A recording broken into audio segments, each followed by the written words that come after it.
할렐루야. 오늘도 새날을 주신 하나님을 찬양합니다. 어제는 거룩한 주를 보내고 또 새로운 한 주간을 시작합니다. 이 한 주간도 말씀 충만, 은혜 충만, 성령 충만한 한 주간을 보내시기를 주님의 이름으로 축원합니다. 오늘은 스가랴 선지서인데요. 1장 1절에서 6절까지 봉독해 드립니다. 하나님의 말씀을 경청하시기 바랍니다. 다리오 왕 제2년 8째 달에 여호와의 말씀이 id도의 손자 베레기야의 아들 선지자 스가랴에게 임하니라. 이르시되 여호와가 너희의 조상들에게 심히 진노하였느니라. 그러므로 너는 그들에게 말하기를 만군의 여호와께서 이처럼 이르시되 너희는 내게로 돌아오라. 만군의 여호와의 말이니라. 그리하면 내가 너희에게로 돌아가리라. 만군의 여호와의 말이니라. 너희 조상들을 본받지 말라. 옛적 선지자들이 그들에게 외쳐 이르되 만군의 여호와께서 이같이 말씀하시기를 너희가 악한 길 악한 행위를 떠나서 돌아오라 하셨다 하나 그들이 듣지 아니하고 내게 귀를 기울이지 아니하였느니라. 여호와의 말이니라. 너희 조상들이 어디 있느냐? 또 선지자들이 영원히 살겠느냐? 내가 나의 종 선지자들에게 명령한 내 말과 내 법도들이 어찌 너희 조상들에게 임하지 아니하였느냐? 그러므로 그들이 돌이켜 이르기를 만군의 여호와께서 우리 길대로 우리 행위대로 우리에게 행하시려고 뜻하신 것을 우리에게 행하셨도다 하였느니라. 아멘. 오늘도 이 말씀을 통해 우리에게 주시는 하나님의 음성을 듣게 되기를 주님의 이름으로 축원합니다. 선지자들이 쓴 책은 대부분 왕정시대에 쓰여진 책이죠. 그 중에서 포로로 끌려간 이후에 쓰여진 선지서는 2권인데 바로 에스겔서와 다니엘서입니다. 그 다음에는 포로에서 다시 돌아와서 포로 귀환 이후에 쓰여진 책이 학개, 스가랴, 말라기 이 3권입니다. 지난 시간 우리가 학개서의 말씀을 나누었는데요. 학개 선지자는 약 3개월에서 4개월 정도 예언을 하면서 4번의 계시를 압축적으로 받아서 짧은 기간 동안 아주 강력하게 또 효율적으로 쓰임받은 선지자였음을 함께 나누었죠.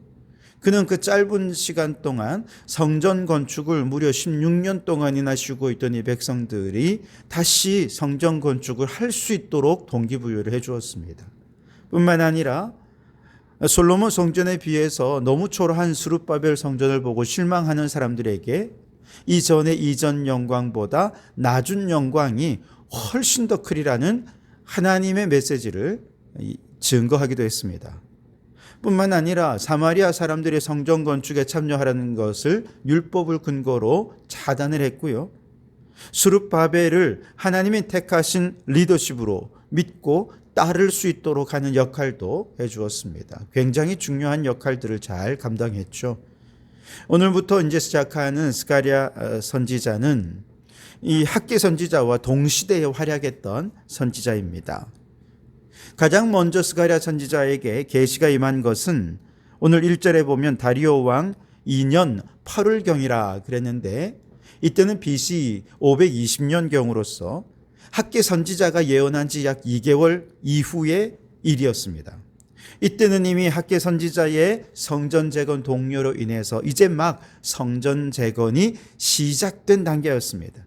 자, 문제는 아무리 성전 재건이 중요하다 해도 성전보다 더 중요한 것은 그 성전에서 어떤 마음으로 예배를 드리느냐 하는 것이 더 중요한 것 아니겠습니까? 예를 들어 아무리 좋은 집에 사는 사람들이라 해도 그 집에서 사는 사람들이 서로 미워하고 싸우고 증오하고 질투한다면 그 집이 과연 행복하겠습니까? 너무나 불행하지 않겠습니까? 반면에 초가집 같은 집, 그 작은 집에 살아도 온 가족들이 함께 모여 오순도순 행복한 그런 교제를 나누며 살아간다면 그들은 행복한 가정이라 말할 수 있을 것입니다. 눈에 보이는 집보다 집 안에서 살아가는 사람들의 어떤 마음으로 살아가느냐 하는 것이 더 중요하지요. 마찬가지입니다. 지금 성전을 건축하는 게 너무 중요하기 때문에 그들이 지금 학계 선지자로부터 동기부여받아서 성전을 짓고는 있습니다만, 그들이 어떤 마음으로 지금 이 성전을 짓고 있느냐 하는 것이죠. 성전 재건에 나선 백성들의 마음이 과거 나라를 망하게 했던 그 조상들과 다르지 않더라는 것이죠. 영적으로 나태해 있었고 악한 행실을 답습하고 있는 그런 상황이었다는 것이죠. 그런 마음으로 아무리 성전을 재건한들 그 성전에 하나님께서 예배를 받으시겠습니까? 이들이 과연 행복할 수 있을까요? 그래서 첫 번째 임한 계시는 조상들에게로부터 돌아서서 여호와께로 돌아오라라고 하는 계시였습니다. 오늘 4절 말씀을 보시면 너희 조상들을 본받지 말라. 옛적 선지자들이 그들에게 외쳐 이르되 만군의 여호와께서 이같이 말씀하시기를 너희가 악한 길 악한 행위를 떠나서 돌아오라 하셨다 하나 그들이 듣지 아니하고 내게 귀를 기울이지 아니하였느니라. 여호와의 말이니라. 아멘. 여러분, 지금 이 후손들이 조상들의 믿음에서 돌아서야 할 만큼 조상들의 믿음에 치명적인 문제가 있었다는 것이죠.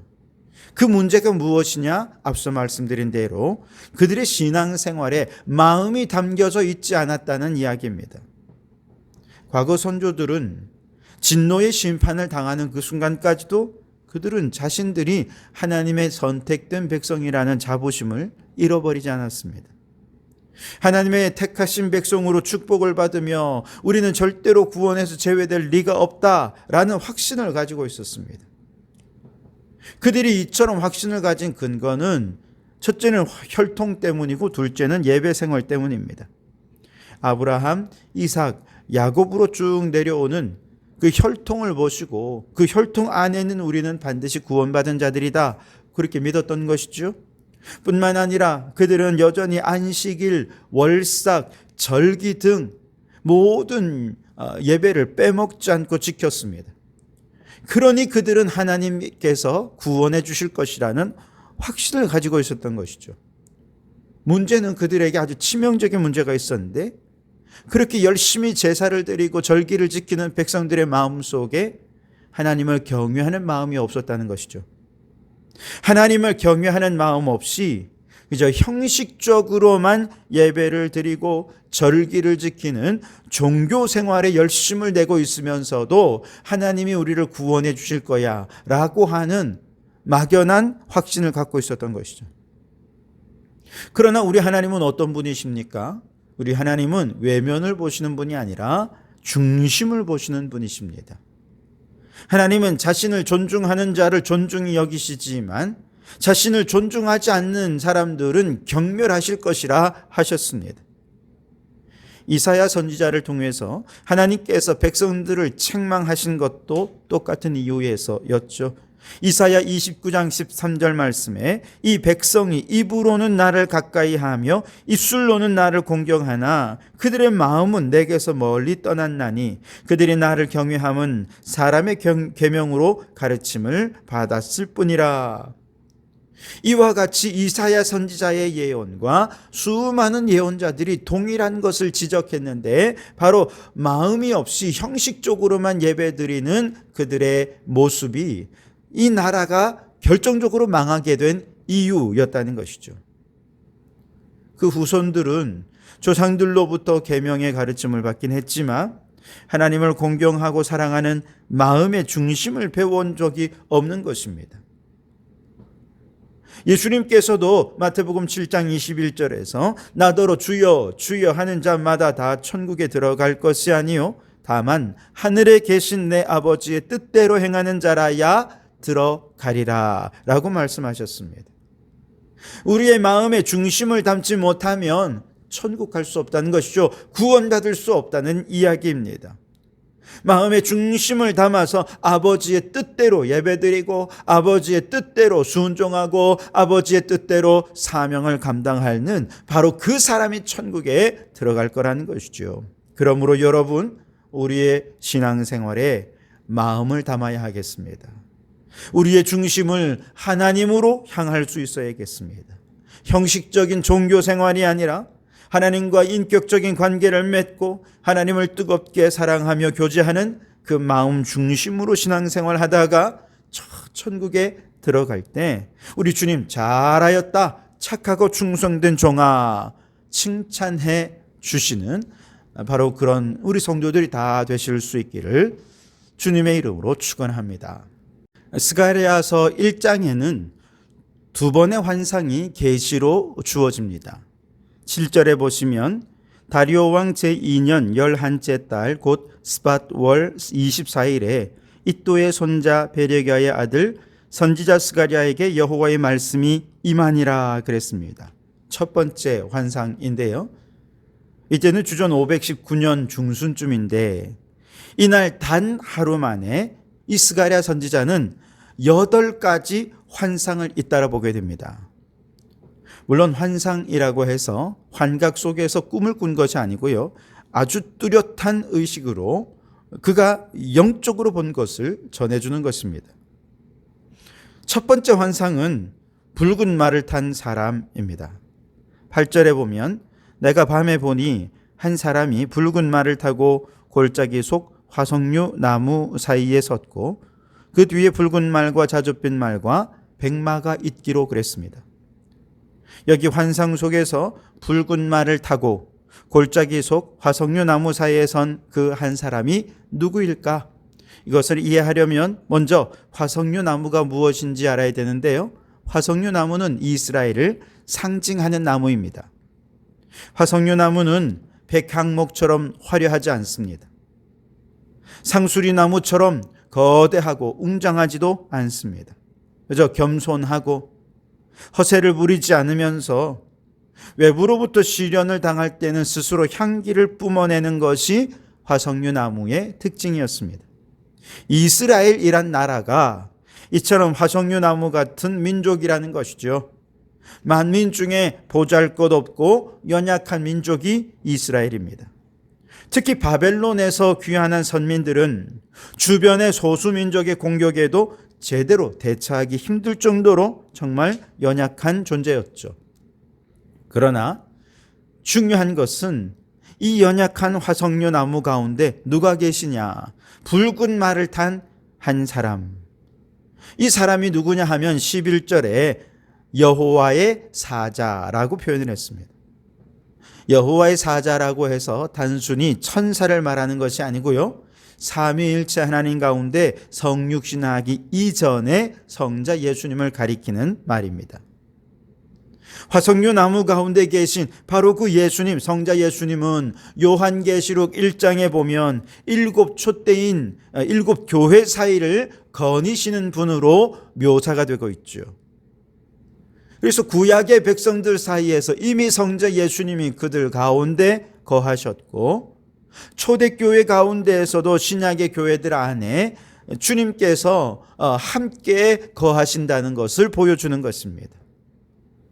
구약의 백성들도 그렇고 신약의 교회도 마찬가지로 모두가 정말 화석류 나무처럼 연약하고 보잘것없는 존재들이죠.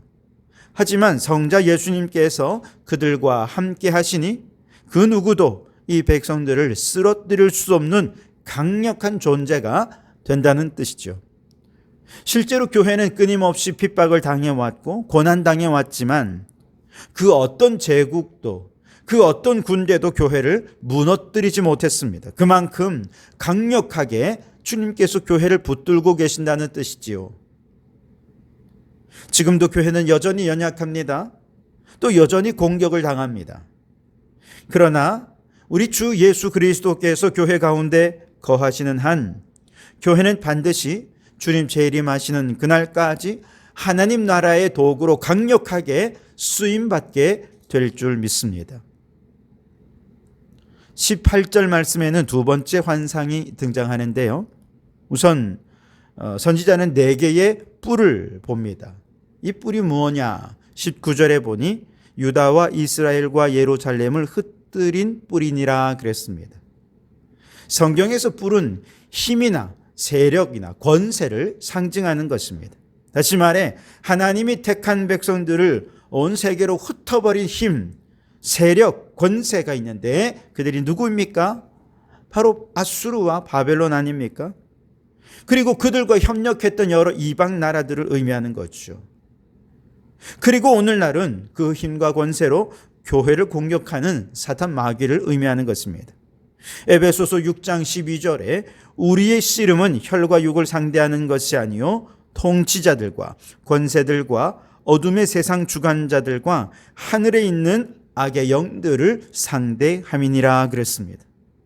마귀가 이 세상의 힘과 권세를 이용해서 교회를 공격하고 있는 것이죠. 하지만 20절에 보면 선지자는 이어서 대장장의 4명을 보게 되는데 그 대장자기가 누구냐? 21절에 보시면 유다 땅을 흩뜨린 여러 나라의 뿔들을 떨어뜨리려 하느니라 그랬습니다. 이들은 하나님의 백성을 공격하는 저 권세자들, 사단 마귀의 권세, 그 뿔을 무너뜨리기 위해 하나님이 보낸 자들이라 할 수 있겠습니다. 여러분, 아수르는 누구에 의해 망합니까? 바벨론에 의해 그 뿔이 떨어집니다. 바벨론은 바사 제국에 의해서 뿔이 떨어지죠. 마찬가지로 예수 그리스도께서 십자가에 달려 죽으셨을 때 죽음의 세력을 잡은 자 저 마귀가 그의 뿔이 떨어지고 예수 그리스도께서 죽음에서 부활하심으로 마귀에 대하여 승리하게 되신 줄 믿습니다. 주님은 이 땅의 모든 악한 사단의 세력들을 영원히 꺾으시고 승리하신 우리의 대장자기가 되시는 것이죠. 그렇습니다, 여러분. 하나님의 백성은 연약하고 악한 마귀의 힘과 권세는 강해 보이는 것이 우리의 현실입니다만, 그러나 주님이 우리와 함께 하시면 그 누구도 교회를 대적할 수 없고 성도들을 무너뜨릴 수 없는 줄 믿습니다. 그러므로 여러분, 우리는 예수님의 십자가를 굳게 붙잡을 수 있기를 바랍니다. 그 십자가의 승리가 오늘 나의 승리가 될 때 하나님 나라의 꿈과 비전을 잃어버리지 않고 그 하나님 나라의 꿈이 온 땅을 향해 끊임없이 전진 또 전진해 나갈 줄 믿습니다. 막힘없이 주의 복음이 증거되고 전파되는 하나님 나라의 일꾼으로 쓰임받는 우리 성도들, 또 우리 성도교회가 될 수 있기를 주님의 이름으로 축원합니다. 기도하겠습니다. 하나님, 우리의 신앙생활이 우리 후손들에게 본받지 못할 부끄러운 신앙생활이 되지 않게 하옵소서. 온 마음과 힘과 뜻을 다해 하나님을 사랑하는 신앙생활로 후손들이 적극적으로 본받고 감동할 만한 믿음으로 살게 하옵소서. 주님, 교회도 성도들도 참으로 연약하지만 십자가 위에서 저 사단 마귀의 권세를 영원히 꺾으시며 승리하신 주님은 지금도 교회 가운데 성도들의 삶 가운데 함께 하시는 줄 믿습니다. 그 주님을 굳게 붙잡게 하시고 주님의 승리가 내 승리 되어서 끝까지 믿음으로 하나님 나라 증거하며 살아가는 저희들 되게 해 주시옵소서. 예수님 이름으로 기도하옵나이다. 아멘.